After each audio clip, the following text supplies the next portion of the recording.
Bonjour à tous et toutes, très heureux d'être avec vous aujourd'hui pour vous parler pendant les 20-30 prochaines minutes maximum d'un sujet assez chaud aujourd'hui qui est comment résoudre les problèmes de performance de Microsoft Teams. Donc, je vais essayer de vous expliquer pourquoi finalement la conclusion que l'on a tirée de pas mal de missions de troubleshoot chez différents clients qui se plaignaient de problématiques propres à des sessions Microsoft Teams, pourquoi finalement nos conclusions ont mené à des problèmes de connectivité réseau. Alors, pour ceux d'entre vous qui sont dans le domaine du monitoring de performance depuis des années, vous savez que le réseau, malheureusement, est la victime toute trouvée lorsqu'il s'agit de problèmes de performance applicative. On sait tous que bien souvent, ces problématiques sont liées plutôt à des problèmes de transactions applicatives. Force est de constater que dans le domaine de Microsoft Teams, bien souvent, nos conclusions de troubleshoot ont mené à des conclusions menant à optimiser finalement les connectivités réseau des utilisateurs vers l'environnement Microsoft Teams. Donc, cette conclusion, en fait, elle est partagée par des sources externes qui montrent, une source externe, par exemple, de novembre 2022, montre que 76% de problématiques relevées et propres à Microsoft Teams tendaient à montrer des problèmes de connexion au serveur. Alors, forcément, il faut savoir ce qu'on entend par connexion au serveur. Et donc, la plupart des problèmes qui proviennent du réseau, la grande question, c'est pourquoi et que se passe-t-il? Pour comprendre un petit peu pourquoi les problématiques principales avec Microsoft Teams proviennent de l'infrastructure réseau, il faut d'abord bien comprendre comment les utilisateurs vont se connecter à l'infrastructure Microsoft Teams, à savoir que se connecter à l'infrastructure Teams veut dire que chaque utilisateur va se connecter à un ensemble de serveurs. L'expérience utilisateur va commencer bien évidemment par une connexion à l'environnement Microsoft Teams où il va se loguer typiquement. Et puis de là, l'utilisateur va interagir avec l'infrastructure, interagir avec la plateforme Microsoft, va lancer des sessions Teams, va ouvrir des sessions de whiteboarding, va partager des écrans, etc. Ce qui veut dire que l'utilisateur va donc derrière tout ça, un certain nombre de calls d'API vont être effectués vers différents serveurs menant à utiliser des proxys d'API, menant à utiliser des solutions, donc des serveurs de type CDN qui vont fournir finalement de l'information le plus proche possible des utilisateurs, type image, vidéo, etc. Et puis menant finalement, et ça va être notre gros sujet du jour, menant à la connexion vers ce qu'on appelle un média serveur, qui lui va délivrer les connexions audio et vidéo, donc les streaming temps réel. Et c'est bien souvent à ce niveau-là que les utilisateurs se plaignent de lenteur ou de déconnexion, par exemple. Donc ici, c'est un tableau, alors c'est un tableau qui ne se veut pas exhaustif, évidemment, c'est un tableau qui reprend un petit peu des exemples de serveurs types que vous allez, sur lesquels vous allez vous connecter en fonction de votre localisation géographique. Donc, pour moi, par exemple, qui suis localisé en Belgique, vous voyez que si je me connecte à l'infrastructure Microsoft, je vais typiquement me connecter sur un serveur localisé aux États-Unis, que je vais effectuer un certain nombre de calls d'API transactionnels et pour cela, je vais généralement me connecter à un serveur de proxy situé aux Pays-Bas, que les images, les vidéos, tous les éléments constitutifs de la plateforme applicative Microsoft vont être typiquement délivrés par un CDN localisé, un serveur CDN localisé au plus proche de moi, donc en Belgique, tout va bien. Et que lorsqu'il s'agira de me connecter à un serveur de médias qui, de nouveau, comme je le dis, va délivrer de la vidéo et de l'audio en temps réel, eh bien, ce média serveur sera typiquement localisé en Angleterre. Et cette situation, elle est évidemment différente pour l'ensemble des utilisateurs. Donc, moralité, première chose à bien comprendre, c'est que interagir avec un environnement Microsoft Teams ne veut pas dire connexion à un seul serveur, veut dire connexion à un ensemble de serveurs, évidemment, qui vont tous impacter à un moment donné potentiellement l'expérience utilisateur. L'expérience utilisateur commençant par le login, forcément, si l'utilisateur n'est pas en mesure de se loguer à une session Teams, eh bien, son expérience sera fortement dégradée. Alors, une chose évidemment sur laquelle on se focalise beaucoup, c'est ce fameux média serveur, puisque c'est lui qui va délivrer la vidéo et l'audio, et donc il va être sensible aux performances réseau. Et pour bien comprendre, il est vraiment important de bien comprendre comment finalement s'effectue le choix du média serveur et comment on se connecte et quelles sont les recommandations Microsoft. Alors les recommandations Microsoft dans le domaine de connexion vers les médias serveurs sont très simples. Microsoft vous dit en tant qu'organisation, faites en sorte que la latence réseau maximum entre vos utilisateurs et les médias serveurs Microsoft soit au maximum de 100 millisecondes. Si cette latence réseau entre les utilisateurs et les serveurs dépasse 100 millisecondes, vous pourriez avoir des dégradations de performance.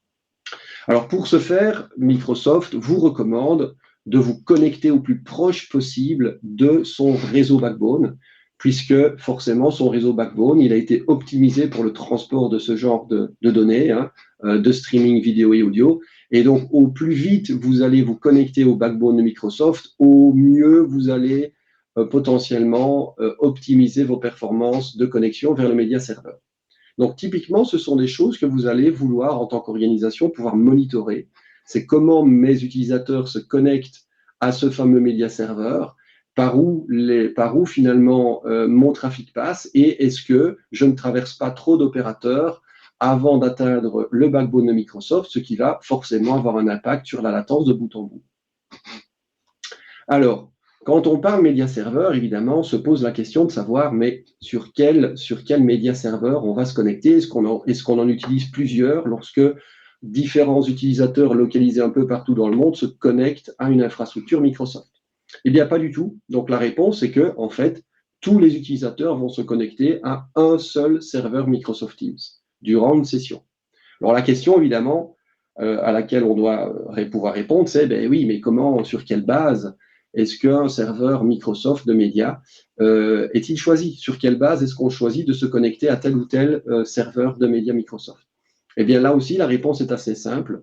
C'est le premier utilisateur qui se connecte à une session Teams qui va déterminer le serveur qui sera utilisé.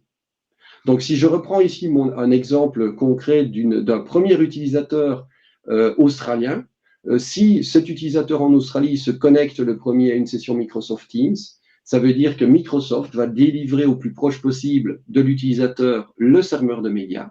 Donc, lui va se connecter localement sur son serveur de médias. Par contre, si tous les autres utilisateurs, tous les autres participants finalement à la session Microsoft Teams sont situés par exemple aux États-Unis ou sont situés en Europe, eh bien, ils devront malheureusement se connecter au même serveur de médias localisé en Australie. Donc, si vous vous souvenez de ma recommandation, enfin de la recommandation Microsoft qui est de limiter finalement la latence de bout en bout à 100 millisecondes, vous imaginez bien que si je dois me connecter de l'Europe en Australie ou des États-Unis en Australie, il y a beaucoup de chances pour que ma latence soit bien au-delà de 100 millisecondes, ce qui, par défaut, aura donc de facto un impact sur les performances de l'appel pour ces utilisateurs. Alors, cette situation, elle est d'autant plus problématique que la question maintenant, c'est OK, j'ai un réseau ici entre mes utilisateurs et mon environnement, mon média serveur Microsoft, mais finalement, quel est le réseau? Puisque, alors j'imagine que c'est la 318e fois que vous allez tous entendre le même discours, mais nous sommes dans une phase post-Covid. Ça veut dire que nous avons pris l'habitude de travailler autrement, de travailler de plus en plus de chez soi. Et donc, on va se retrouver dans un niveau de complexité, finalement, de réseau entre les utilisateurs et des infrastructures SaaS, dans ce cas-ci, à Microsoft Teams, de plus en plus complexe. À savoir que je peux avoir des connexions depuis mon réseau d'entreprise, enfin mon corporate, donc mon headquarter, par exemple, ici au travers d'une infrastructure réseau MPLS, laquelle va se coupler de plus en plus à des infrastructures de type SD-WAN, pour laquelle vous allez perdre d'autant plus en visibilité finalement des réseaux underlay qui sont empruntés par le trafic. Vous allez toujours avoir des utilisateurs qui se connectent traditionnellement via des connexions VPN, et puis vous allez avoir des utilisateurs qui sont sur site ou chez eux et qui vont se connecter typiquement vers des solutions SaaS de type Microsoft Teams au travers de fournisseurs style SASE, CASB, à savoir que ces fournisseurs vont pas aussi forcément avoir un impact, aussi minime soit-il, mais ils auront un impact de processing du trafic réseau, puisque leur premier boulot sera de faire en sorte que les proxys, les edge, les nœuds edge sur lesquels les utilisateurs vont se connecter soient localisés au plus proche des utilisateurs, ce qui n'est pas toujours le cas et ce qui fait d'ailleurs l'objet d'autres webinaires si vous êtes intéressé. Donc, ce qui veut dire que ici, comment fait-on pour monitorer finalement tout le trafic réseau entre les utilisateurs et l'infrastructure, donc média serveur Microsoft, pour derrière pouvoir prendre les bonnes décisions quant à, par exemple, le choix d'un opérateur plutôt qu'un autre sur lesquels mes utilisateurs vont se connecter. Eh bien, Cadiska, pour ça, vous offre la possibilité de tester de manière proactive ces connexions au travers de ce qu'on appelle des stations d'entreprise. Les stations d'entreprise sont des petits environnements Docker, faciles à déployer, que vous allez pouvoir déployer sur vos sites principaux, sur vos sites distants, et qui, eux, vont proactivement tester le niveau de connectivité depuis ces différentes sources vers, finalement, les infrastructures Microsoft, et ainsi pouvoir déterminer, effectivement, d'une part, si je reste bien dans un niveau de latence maximum de 100 millisecondes, tel que préconisé par Microsoft, et d'autre part, de comprendre, finalement, le contexte de connexion des utilisateurs et de comprendre si, en fonction du contexte, est-ce que je passe par un CASB ou pas, etc., à quel point je vais me connecter au plus proche possible du backbone Microsoft. D'accord? Donc, première solution que vous pouvez mettre en place facilement chez vous, c'est l'installation des stations d'entreprise. De manière alternative, vous pouvez aussi utiliser nos stations mises à disposition par Cadiska. Donc, nous en avons déployé une bonne centaine un peu partout dans le monde, typiquement connectés sur des opérateurs représentatifs de chaque pays et qui vous permettent aussi, sans aucune installation de votre côté, de mesurer les performances de connectivité depuis ces différentes localisations de stations vers votre infrastructure Microsoft Teams. Toutes ces stations collectent donc les données de performance, les transmettent à notre plateforme Cadiska, solution SaaS, donc à laquelle vous avez accès en tant que client pour monitorer et troubleshooter les problèmes de performance le cas échéant. Alors, assez parlé, maintenant ce que je vous propose de faire, c'est de vous montrer concrètement comment ça peut se passer en vous montrant directement une interface Cadiska. Donc ici, donc vous voyez ici, en fait, c'est une vue des 3 derniers jours. Et je reprends comme station, donc comme élément source de mes tests de connectivité Montréal. Et je reprends, ici, nous avons défini un panel de 14 serveurs, juste pour, dans un but de démonstration, nous avons ici un panel de 14 serveurs de médias Microsoft, répartis un peu partout dans le monde. Et vous voyez ici, de manière très synthétique, le niveau de performance de connectivité depuis mes différentes localisations géographiques. Et sans surprise, moi qui suis connecté à Montréal, eh bien, j'ai tout intérêt à me connecter ici au plus proche de Montréal, à savoir dans ce cas-ci sur un Microsoft Media Server aux États-Unis, où vous voyez que j'ai une latence de bout en bout de 35 millisecondes, ce qui est bien en deçà du maximum préconisé par Microsoft. Donc, si de nouveau je suis utilisateur à Montréal et que je me connecte à un serveur Microsoft, que je suis le premier à me connecter à une session Teams, il y a de fortes chances que Microsoft va me diriger vers ce serveur de médias où j'aurai une latence donc de 35 millisecondes. Par contre, si je suis beaucoup moins chanceux et que j'ai par exemple un collègue qui se situe en Australie et qui est le premier à rejoindre la session Microsoft Teams, eh bien ce collègue, lui, va se connecter localement certainement à un serveur ici en Australie, et pour moi, qui suis localisé à Montréal, j'aurai une latence moyenne de 212 millisecondes. Autant vous dire que mon expérience utilisateur sera relativement catastrophique. Alors, si je reprends le cas de, j'ai mon collègue, par exemple, Scott Sumner, notre CMO, qui est, lui, localisé à Montréal, et puis moi-même qui suis localisé en Belgique, je peux me dire que si j'ai une session Microsoft Teams avec, finalement, Scott, comment est-ce que la qualité, à quelle qualité est-ce que je dois m'attendre? Eh bien, pour ça, je peux tout simplement changer mon point de focalisation, mon point de vue, et dire, au lieu finalement de me localiser sur une localisation d'utilisateur à Montréal, eh bien, je vais me focaliser sur un utilisateur qui sera, lui, localisé en Belgique. Et vous voyez forcément que la situation, elle est tout autre. À savoir que moi, localisé en Belgique, j'aurais tout intérêt à utiliser des serveurs de médias en Europe. Ici, je suis à 40 millisecondes. Par contre, si je dois me connecter au média serveur des États-Unis sur lequel, logiquement, Scott sera connecté, eh bien, j'ai, vous voyez, un round trip là, de 100 millisecondes, donc une latence de bout en bout de 100 millisecondes, ce qui est la limite, finalement, préconisée par Microsoft, ce qui n'est pas mal, hein, puisqu'il faut quand même s'imaginer que le trafic, il doit traverser l'océan Atlantique, donc forcément, 100 millisecondes n'est pas une valeur totalement excessive dans ce contexte. Mais donc ici, je serai juste à la recommandation Microsoft. Alors, je peux aussi aller un cran plus loin et me dire, mais tiens, depuis ma petite Belgique vers finalement ce média serveur aux États-Unis, mais quel est le chemin emprunté? Comme je vous disais, la première chose que vous voulez savoir, c'est quel est le niveau finalement de latence de bout en bout. Et puis, si la valeur de latence de bout en bout tend à se dégrader, ou à être trop importante par rapport aux recommandations Microsoft, je veux savoir si j'ai un bon niveau, une bonne performance de connectivité, je dirais, au backbone de Microsoft, d'abord en premier lieu. Et donc ici, je vais simplement demander à... alors, voilà, je vais simplement demander, mais tiens, mais comment est-ce que moi, de ma localisation en Belgique, je me connecte au serveur de médias Microsoft situé aux États-Unis? Et voilà, ici, la représentation me montre l'ensemble des chemins réseau qui sont empruntés par le trafic entre ma localisation et le serveur de médias américain. Vous voyez ici que je passe par deux opérateurs. Je suis directement connecté depuis mon réseau privé sur mon opérateur local qui est Proximus dans mon cas, lequel a un peering BGP direct, donc a une connexion assez rapide vers le backbone de Microsoft.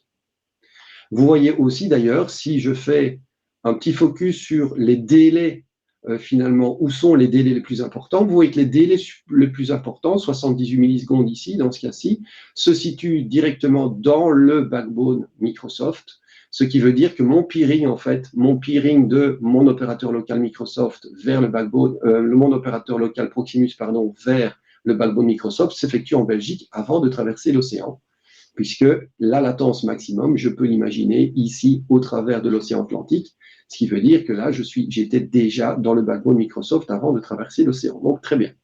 Je suis dans un cas de figure relativement idéal.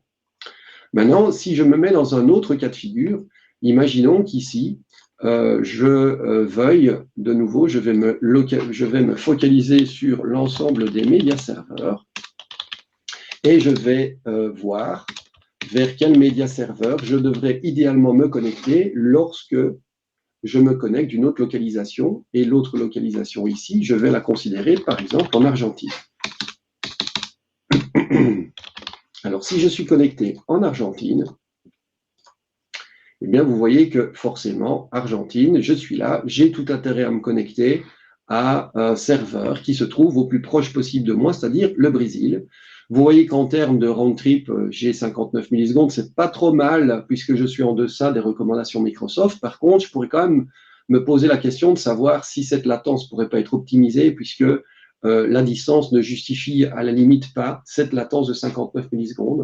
Eh bien, de la même manière, je peux tout simplement me focaliser sur ce média serveur en question et puis aller demander à Cadiska de me donner finalement l'évolution dans le temps de la latence réseau. Et surtout, ce qui m'intéresse, c'est de savoir, de comprendre finalement tout le chemin réseau de bout en bout.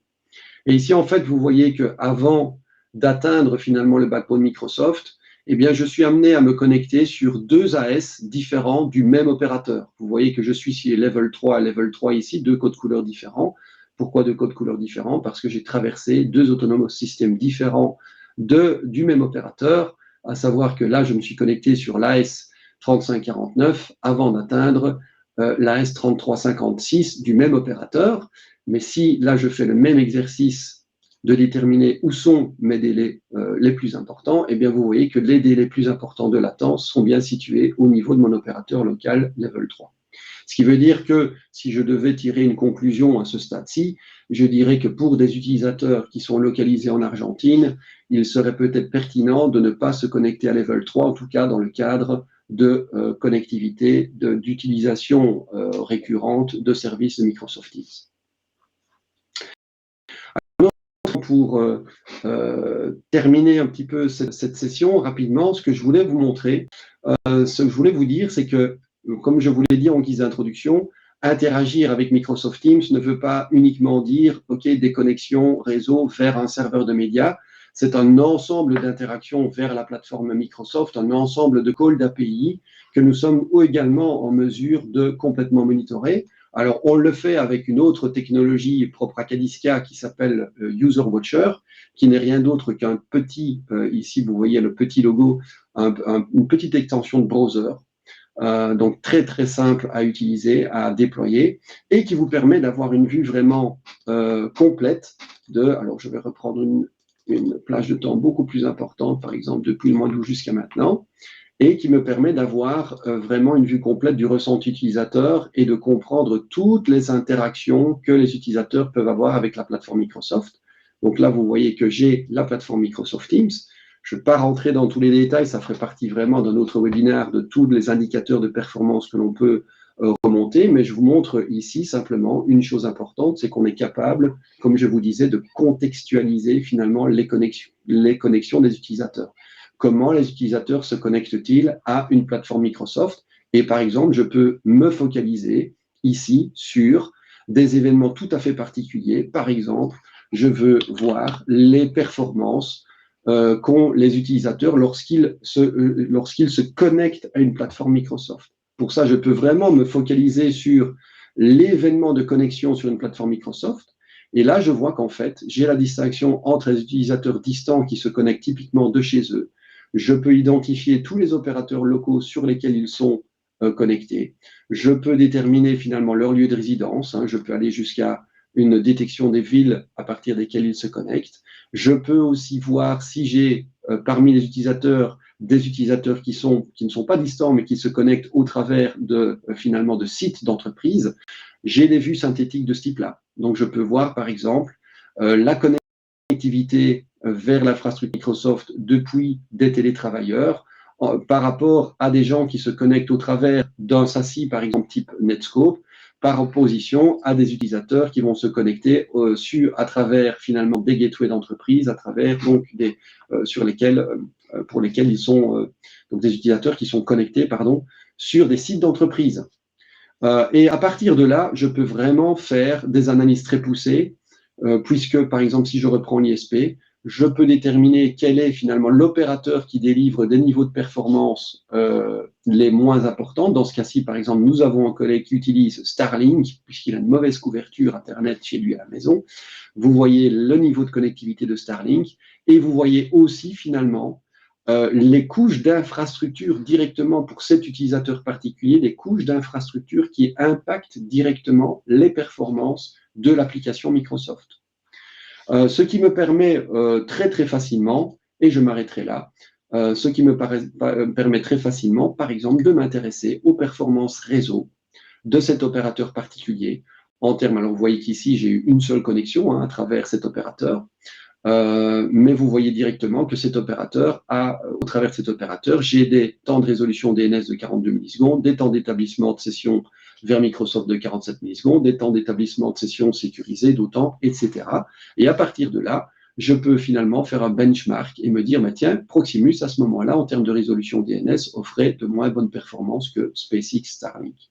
Donc, pas mal de possibilités offertes par Kadiska de troubleshooter des problématiques de Microsoft de bout en bout, en allant aussi, c'est pas le sujet du jour, mais en allant aussi vers des analyses transactionnelles très poussées.